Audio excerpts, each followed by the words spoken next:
Teteh, suamiku pernah memasukkannya lewat jalur lubang belakang. Astagfirullahaladzim. Apakah itu tetap masih wajib mandi besar? Aduh kakak Riz, itu haram ya.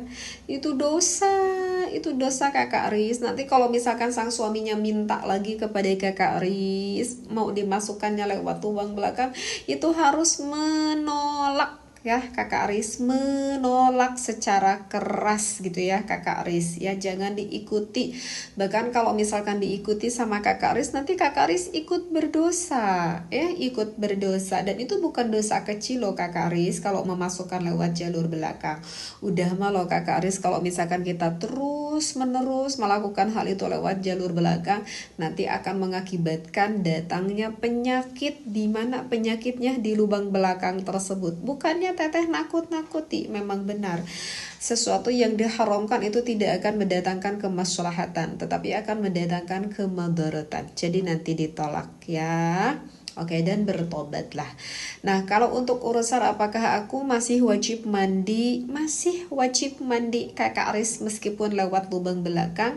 Karena kalau misalkan teteh melihat referensi di dalam kitab Syarah Muhadzab, itu ada keterangannya yang menerangkan bab ini di dalam juz ke-6 yang disampaikan oleh Imam Nawawi. Teteh nggak baca referensinya ya, langsung ke artinya aja. Jadi di mana ada seorang laki-laki memasukkan hasyafah kepada farji seorang perempuan, baik itu masuknya ke dalam jalur kubul ataupun dubur.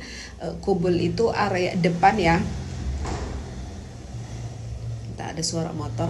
Kubul itu jalur depan ya, dan kalau dubur itu jalur belakang. Nah, ini yang dimaksud oleh kakak Riz. Kemudian apakah itu laki-laki kepada laki-laki, naudzubillahi min dzalik ya, kayak apa, laki-laki ke lesbi ya, atau misalkan melakukan memasukkannya itu kepada wandu. Kalau wandu itu apa Kak Riz? Kalau wandu itu emang secara lahirnya langsung punya dua alat kelamin ya. Wandu itu bukan laki-laki jadi perempuan, perempuan jadi laki-laki. Wandu bukan. Wandu itu emang udah secara lahirnya itu punya dua alat kelamin.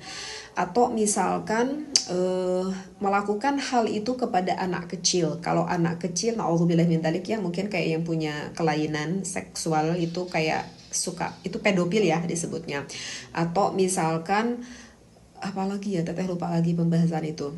Atau misalkan melakukannya itu ke hewan. Masa ke hewan teteh? Dalam referensi kitabnya ada ya, berarti kenyataannya ada. Ataupun yang mana manusianya itu hidup ataupun mati. Itu aneh lagi teh. Iya, berarti ada ya. Naudzubillah, yang melakukan hal itu kepada jenazah. Baik itu melakukannya mau ke yang halal ataupun yang haram. Kalau yang halal ya berarti suami istri. Kalau yang haram mungkin kakak Aris sudah tahu ya. Maka itu semuanya kata Imam Nawawi wajabal ghuslu bila khilafin. Itu semuanya mewajibkan kita untuk melakukan mandi besar bila khilafin, dan itu tidak ada perbedaan pendapat ulama. Begitu kakak Aris ya. Katanya aku pernah mendengar kalau orang yang bertakwa itu katanya syahwatnya lebih besar. Apakah betul itu teteh?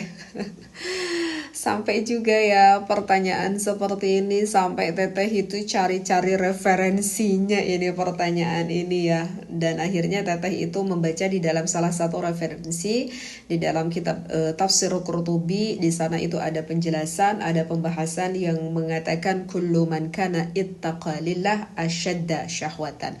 Kalau orang yang bertakwa itu lebih cenderung syahwatnya itu lebih kuat. Nah, apa nih maksud penjelasan di dalam referensi kitab ini? Jadi, kalau misalkan orang yang kurang bertakwa, itu biasanya orangnya itu pecicilan gitu ya. Dia itu dengan mudah mensalurkan rasa syahwatnya kepada sesuatu yang tidak dihalalkan. Baik itu secara langsung ataupun secara tidak langsung kakak Nana. Misalkan kalau secara tidak langsung, misalkan doyan banget gitu ya melihat tontonan-tontonan, yang mana tontonan tersebut itu dapat menimbulkan gairah, dapat menimbulkan syahwatnya.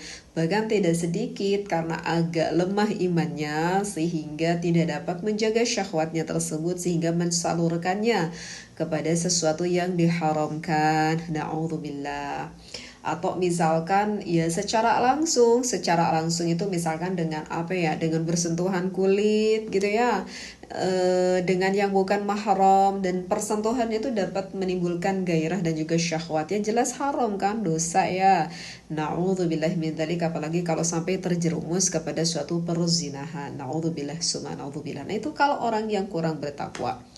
Nah berbeda Kak Nana, kalau orang yang bertakwa ya sama manusia, punya rasa syahwat, punya rasa birahi, itu emang udah fitrahnya. Tetapi perbedaannya kalau orang yang bertakwa itu dapat mengendalikan dirinya, dapat menahan rasa syahwatnya kepada sesuatu yang tidak halal gitu ya.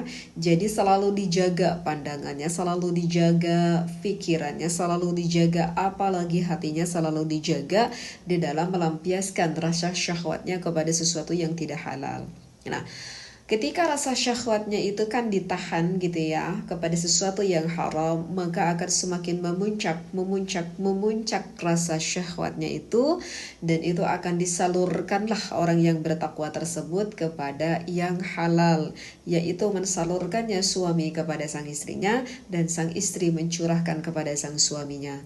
Masya Allah, justrulah di dalam penahanan ini nikmat yang begitu besar, luar biasa, karena udah semakin membesar gitu ya, kemudian disalurkannya kepada sesuatu yang halal. Inilah justru keindahan bagi orang yang bertakwa di dalam mencurahkan rasa syahwatnya itu. Bacaan ruku dan sujud hampir sama. Kalau kita lupa terbalik, apakah itu harus melakukan kita sujud syahwi atau tidak? Baik Kak Ade. Banyak ilmu nih di sini nih Kak Ade. Yang pertama yang harus Kak Ade ketahui dulu, bahwa di dalam sholat itu ada yang termasuk ke dalam rukun. Nah, ruku dan sujud itu Kak Ade yang termasuk rukunnya adalah gerakannya, bukan bacaannya. Adapun bacaannya subhana rabbiyal a'la wa bihamdi atau subhana rabbiyal azimi wa bihamdi, itu hukumnya disunnahkan, bukan rukun. Ya, itu poin yang pertama. Yang kedua Kak Ade, meskipun itu hukumnya disunnahkan, tetapi misalkan Kak Ade